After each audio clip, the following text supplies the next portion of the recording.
High আমার মিষ্টি বন্ধুরা, কেমন আছো সবাই? এটা আগে প্রথমে বলো, ভালো সুস্থ তো? আমার পরিবারও ভালো। তো চলো সাথেই থাকো। সকাল সকাল আজকে ছোলা মটরের তরকারি বানাবো বলে বসিয়ে দিলাম সিদ্ধ। এখানে লঙ্কা নিয়েছি, ধনে নিয়েছি, জিরে নিয়েছি, জোয়ান নিয়েছি, পাঁচফোড়ন নিয়েছি, দারচিনি, এলাচ, গোলমরিচ আর এখানে হচ্ছে লবঙ্গ। এই সব কিছু মিশ্রণকে আমি ড্রাই রোস্ট করে নেবো। চলো, এই রেসিপিটা বা রেমেডিটা আমি আগেই তোমাদের সাথে একবার শেয়ার করেছিলাম, তো সেটা আমার শেষ হয়ে গেছে বাড়িতে, তাই আর একবার ভেজে নিয়েছি। আর সুন্দর করে ভেজে নিয়ে স্টোর করে রেখে দিলে 1 মাসের মতন সুন্দর থাকে, গন্ধটাও খুব ভালো থাকে। সুন্দর করে ড্রাই রোস্ট করে নিয়ে এখানে আমি মিক্সিতে দিয়ে ভালো করে পেস্ট বানিয়ে রেখে দেবো, কারণ অনেক দিন সঞ্চয় থাকবে আর ভালো থাকবে। সকালে যেসব কাজবাজ তো থাকে সেগুলো করতে বসেছি, আর সাথে সাথে এই মিক্সারটা আমাদের এই মাটির বাড়িটাই রাখা হয়, যার ফলে পাকার এখানটায় জায়গা নেই বলে ওখানটায় রাখি। করে নিয়ে চলে এসেছি, সুন্দর করে ডাস্ট বানানো হয়ে গেছে। এটাই আমি এই ডিবেটার মধ্যে স্টোর করে রেখে দেবো। আর চলো, তারপর আমি করে তো নিলাম। এরপর আলুগুলো ভালো করে, আলু আর গাজরটা কুচিয়ে নিয়ে চলে এসেছি। আর তারপর এদিকে সিটিও দিয়ে দিয়েছিলাম দুটো। আর সুন্দর করে ছোলা দিয়ে আর মটর কলাই দিয়ে ঘুগনিটা বানাবো, কারণ সবসময় মটর দিয়েই বানানো হয়, কিন্তু ছোলা দিয়েও বেশ ভালোই লাগে খেতে। আর অনেক রয়েইছে বাড়িতে কিনা, আর কি হবে বলো তো। তার জন্য আমি সব কিছু দিয়েই মিলেমিশে করার চেষ্টা করি। সুন্দর করে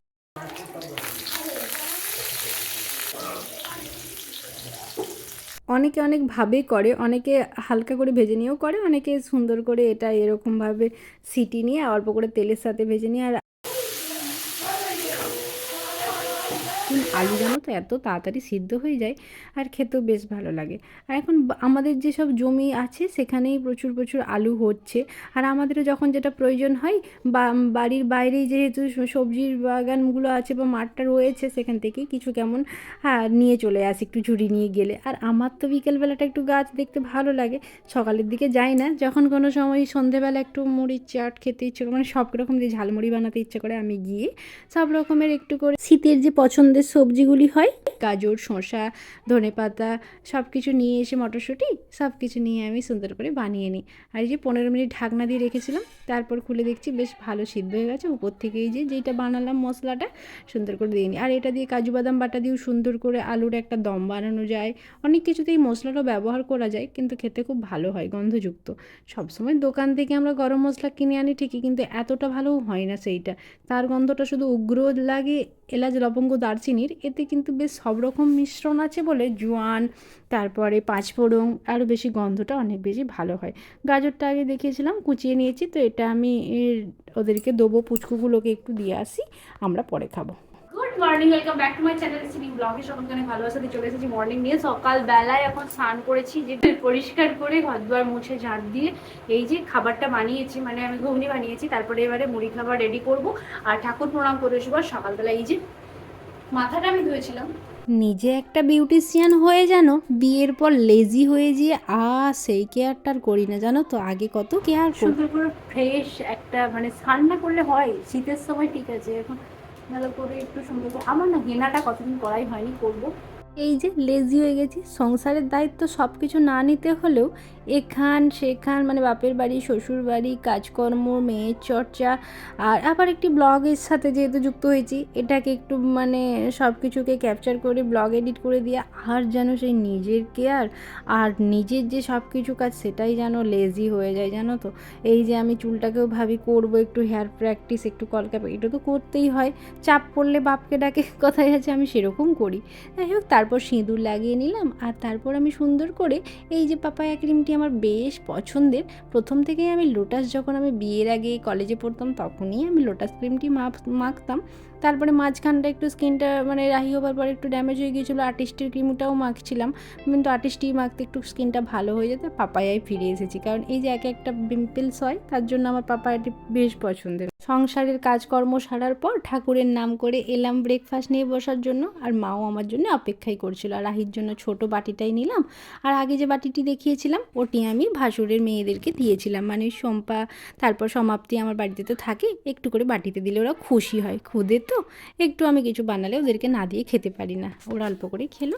আর আমরাও তারপর নিয়ে বসলাম মুড়ি খেয়ের পর। আজকে যেহেতু নিরামিষ খাবো, আর সুন্দর করে মাকে বললাম বিশেষ কিছু রান্না করতে হবে না, আজকে সয়াবিন দিয়ে আলু দিয়ে দিয়ে সুন্দর মাখামাখা তরকারি বানিয়েছিল, আর সুন্দর করে বেগুন ভাজা। আর রাহির জন্য আমি তো ডিম সিদ্ধ করেইছিলাম, তার জন্য রাহিরও দুধ আলু ভাতে ডিম সিদ্ধ দিয়ে, আর আমি আর মা এটা খেয়েছিলাম। তারপর চুল নিয়ে একটু পড়েছিলাম, কারণ একটু হেয়ার প্র্যাকটিস করেছিলাম। তারপরে এই ডামির উপরে একটু হেয়ার নিয়ে পড়েছিলাম, ওটার উপরে একটু চুলের কারুকার্য প্র্যাকটিস করছিলাম, যেটা আমি ব্রাইডালে করতে পারি।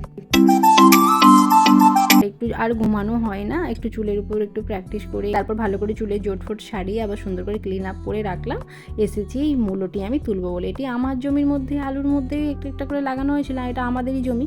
এই যে লোড়াতেই দেখছি উঠে গেল, নিচটা একটু ভেঙে গিয়েছে। আমি তো অত পারি না এগুলো করতে, যাই হোক তুলেছিলাম। আর ওপর থেকে এই যে এত কাঁটা কাঁটা হাতের মধ্যে ফুটছে, ফেলে দিলাম ওটা, কারণ এটা আমার প্রয়োজন লাগবে না, শুধু মূলোটাই নিয়ে যাই। কারণ সন্ধেবেলা আজকে ভেবেছি একটু ঝালমুড়ি খাবো সবাই মিলে, তাই সুন্দর করে মূলোটা নিলাম ঠিকই। তারপর দেখছি এত আলু দেখা যাচ্ছে ওপর থেকেই।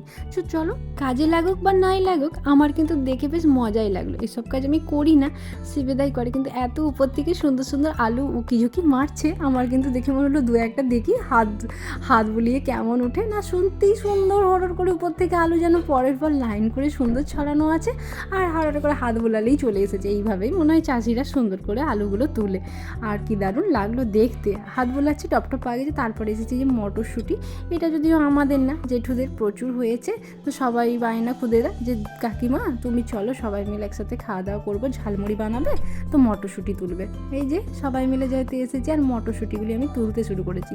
কি সুন্দর গাছের মটরশুঁটি, মিষ্টি মিষ্টি। এগুলো আমরা ছোটো থেকেই বাজার থেকেই কিনে আনি, কিন্তু এখানে বেশ গাছ ভর্তি দেখে আমার বেশ মজা হলো। তারপর ধনেপাতা, শসা, গাজর, তারপর এখানে সব কিছু মটরশুঁটি নিয়ে চলে এসেছি।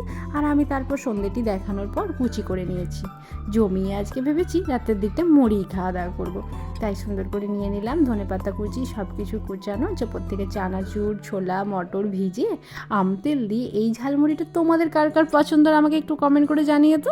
আর আমার তো ভীষণ পছন্দের, আর আমার গোটা ফ্যামিলিরই এইটি খুব ভালোবাসে খেতে আমার হাতের। এই যে কিছু কিছু কাজ তো থেকেই থাকে ভালো লাগার জায়গা, সব কিছু কাজ গুছিয়ে না করতে পারলেও এক একটা লেজি কাজও আমি কিন্তু খুব পছন্দের হয়ে উঠেছি। এটি আমার পছন্দের বানানোটি সকলের খুব প্রিয় হয়। তারপর টমেটো একটু কুচি, ওপর থেকে একটু আদা কুচি, একটু আমতেল, চানাচুর সব রকম দিয়ে কিন্তু দোকানকে হার মানানোর মতন একটি ঝালমুড়ি বানিয়ে ফেলি আমি। সবাই মিলে একসাথে খাওয়া দাওয়া করব, আর তাহলে আজকে দিনটি এইভাবেই কাটালাম। আমার ব্লগগুলি যদি ভালো লেগে থাকে তোমরা অবশ্যই চ্যানেলটিকে সাবস্ক্রাইব করে দিও, পাশে থেকে বেলটির উপর একটু হাত দিয়ে দিও, তাহলে প্রতিদিন যে আমি ডেলি ব্লগ ছাড়ি আমি একটার সময়, সেটি তোমাদের কাছে নোটিফিকেশন গেলে রোজের রোজ ডেলি ব্লগটি তোমরা দেখতে পাবে। প্রতিটা ব্লগ বন্ধুই তো খুব ভালো হয়, যাতে প্রতিদিনের দিন যারা দেখো ব্লগ ফ্রেন্ড তারা তো আছোই আমার কাছে। ব্লগটি তাহলে আজকের মতো এখানেই শেষ করলাম, দেখা হবে কাল নতুন আবার একটি ব্লগে। তোমরাও ভালো থেকো, সুস্থ থেকো, সাবধানে থেকো।